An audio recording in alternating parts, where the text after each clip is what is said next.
ടെഹ്റാനിൽ നിന്നുള്ള ആദ്യ സംഘം ഇന്ന് എത്തും.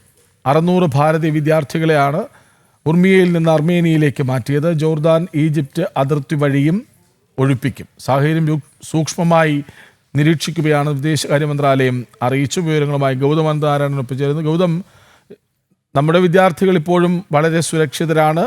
അവരുടെ ആദ്യ സംഘം ഇന്ന് എത്തുന്നു. വിവരങ്ങൾ.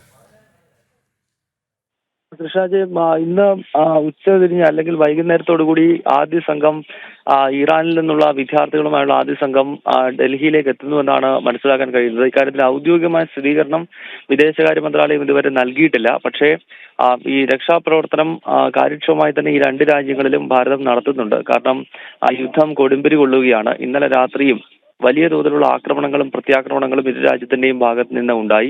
അതിനാൽ അർമേനിയയിലേക്ക് കഴിഞ്ഞ ദിവസം തന്നെ ഇറാനിൽ നിന്നുള്ള ആദ്യത്തെ സംഘം 110 പേരടങ്ങുന്ന സംഘം എത്തിയിരുന്നു. അവരെയാകും ഇന്നൊരു പക്ഷേ ആകാശമാർഗം വൈകുന്നേരത്തോടു കൂടി നമ്മുടെ ഡൽഹിയിലേക്കോ അല്ലെങ്കിൽ രാജ്യത്തെ മറ്റേതെങ്കിലും വിമാനത്താവളങ്ങളിലേക്കോ എത്തിക്കുക. ഇറാനിൽ 10,000-ഓളം ഭാരതീയരാണ് ഉള്ളത്. അതിൽ 6,000-നടുത്ത് വിദ്യാർത്ഥികളും മറ്റുള്ളവർ മറ്റ് ജോലിയിൽ ഏർപ്പെട്ടിരിക്കുന്നവരുമാണ്.